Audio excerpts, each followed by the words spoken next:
And the one time he got upset was when they made a joke about Robert Kraft. You know, he didn't say nothing any other time. He let him talk shit about Giselle, though. I respect that. I respect that. You got to let him talk shit about her. Bro, that's your kid's mom, and that's what he's feeling regret over now. He is.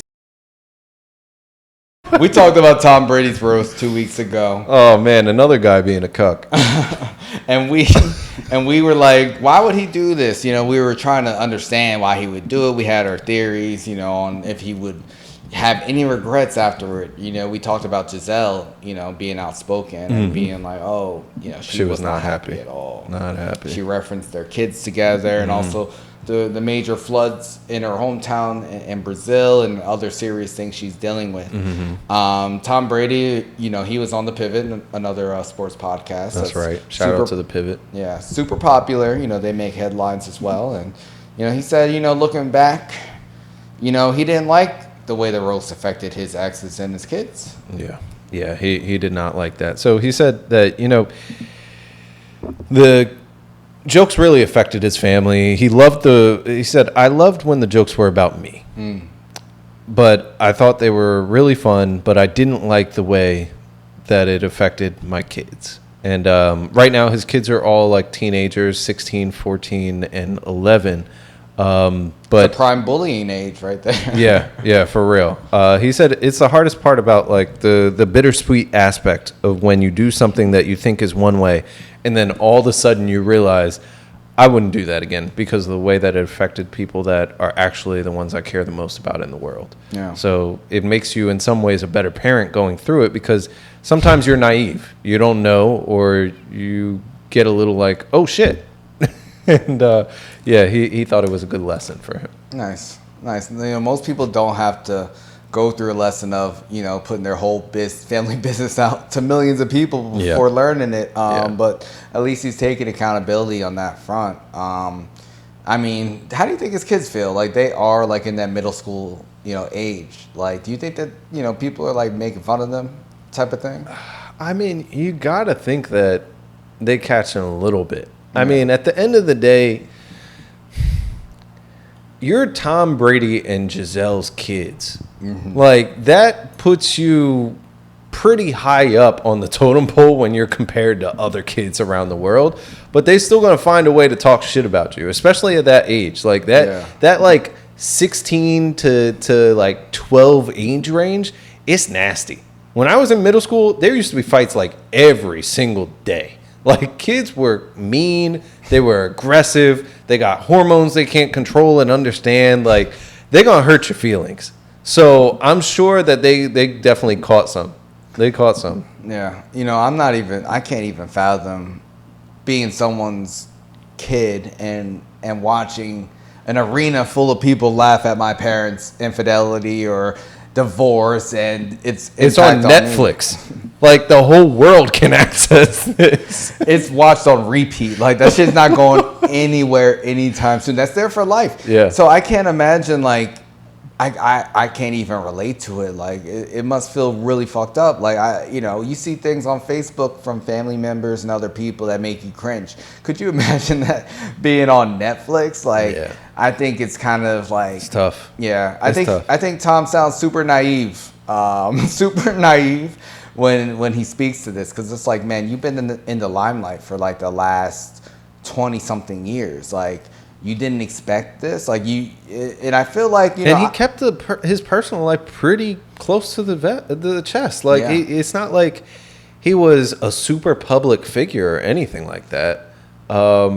And the one time he got upset was when they made a joke about Robert Kraft. You know, he didn't say nothing any other time. He let him talk shit about Giselle, though. I respect that. I respect that. You got to let him talk shit about her. Bro, that's your kid's mom, and that's what he's feeling regret over now. He is. Because I know the kids were like, you let him talk about mom like that in front of you? Yeah. Like, that's the tough part. I do understand that aspect. Like, having to answer to your kids, because at the end of the day, like he said, that's who he cares about most in the world. Yeah. Does he? I mean, now we think he might care about football more. Well, yeah, some of the jokes, that's exactly what they said. That's actually what Giselle said before she divorced him. Yeah, she did say that. And I feel like this kind of proves the point, because I was really strongly on Tom Brady's side when when it came out that she was like, the family or football, and he was like, I have to do what I love, because I'm always like, listen, if someone's passionate about something, and you love that person, he was a football player when they met. I feel like it's unfair to ask them to choose, one or the other. Give that ultimatum when you guys are a family unit. Yeah. But I will say, him agreeing to do this and seemingly very naive to how the outcome of it. It's and like he never watched a roast before. Like it's like he doesn't care about his family. Damn. I don't know. So you agree with Giselle now? I'm not gonna say I agree with her. I will say that it makes more sense. Like time will tell the story, just as Diddy said. And I feel like, man, I laughed a lot at the roast, so I'm happy he did it. Like, do another one, Tom. There was a joke in the article, and I think this one, it definitely did hit when I listened to it.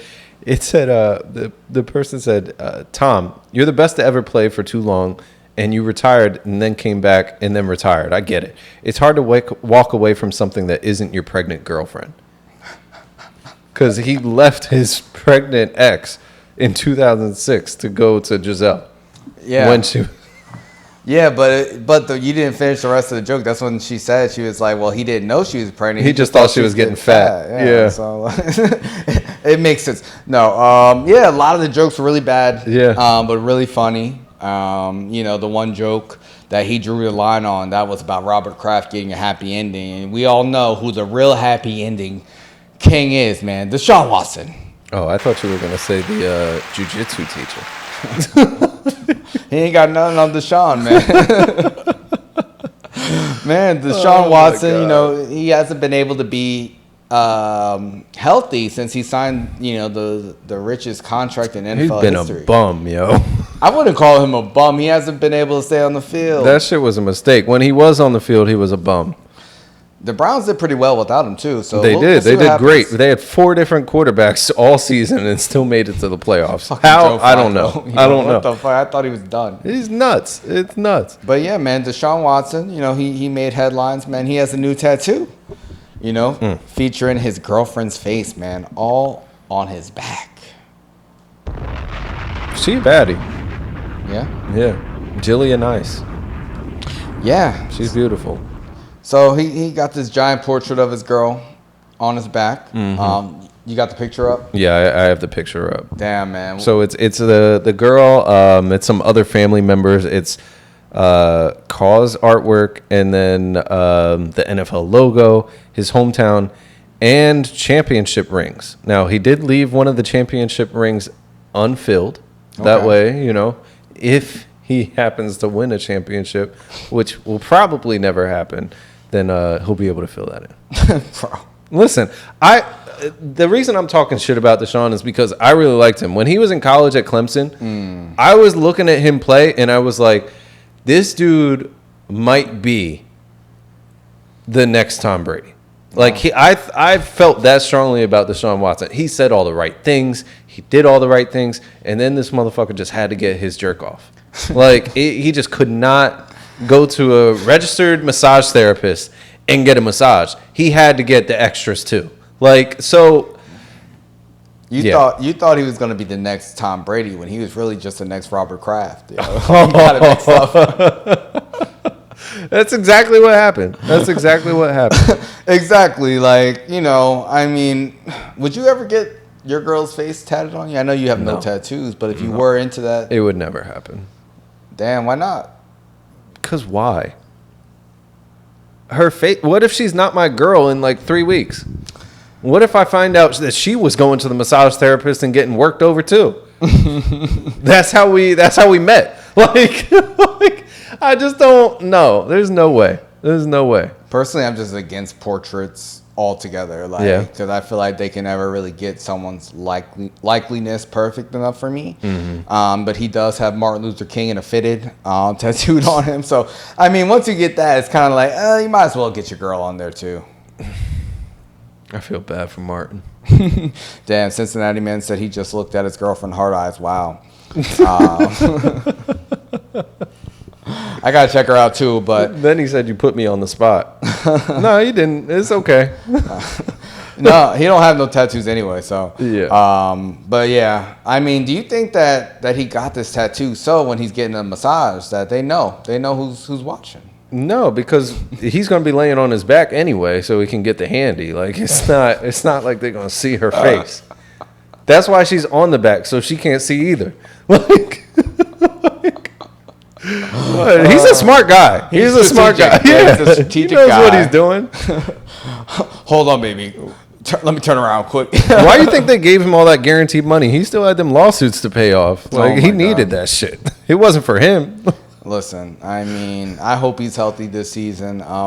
Yeah, would you guys let us know? Would you guys get your significant other's face tatted on you? I mean, that's not even his wife. That's his girlfriend. So, I don't know. I thought it was a little bit crazy, but I feel like all his tattoos are a bit crazy. That's a lot of ink, man. Yeah, that's a lot of ink. It's a lot of ink. How would you feel if someone got your face tattooed on them?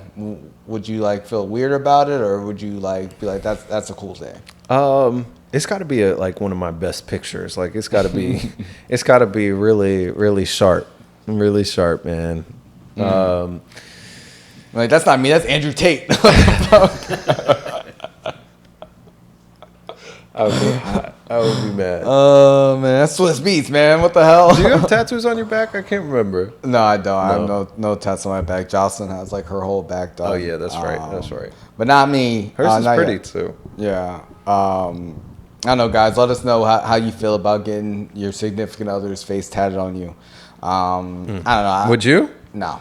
Hell no. I wouldn't get any portrait tattoo. I would get someone's name tatted on me, maybe if we're married, or someone's initials, maybe on my ring finger or something. I've thought about doing that. Yeah. Once I get married, maybe doing initials on the ring, but then at the same time I'm I already got a ring. I don't need initials there. I don't know. Yeah, Troy, you just started getting tats. Would you be open to any of these ideas? The initials I've talked about with my fiance, but we always joke about getting each other's face or a name or something. I don't think I would do a name. God forbid anything happens. I'm okay, I'm not doing that. I'm not getting anybody's face because it always looks kind of silly and what's the uncanny valley? I don't know. It's kind of creepy. But I would do an initial or something subtle like that.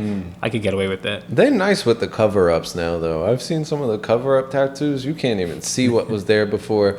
Them shits be looking fire, Yeah. Yeah, but you don't want to have to do that. True. True. Tattoos are permanent, guys.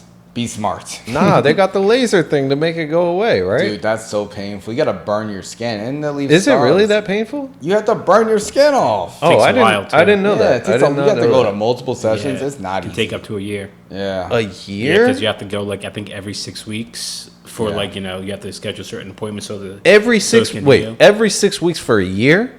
Pretty much, yeah. If you want to get it removed, depending on how deep the ink gets. Y'all got me fucked up. I'm never getting a tattoo.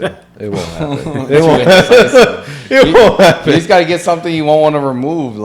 It's permanent. That's a part of it. You got to make the sacrifice. It's painful, but hey, if you get something you love, it's a part of you. That's why I'm not getting no one's face. Yeah, I have no one's name tattooed on me. I'm not trying to jinx nothing, but.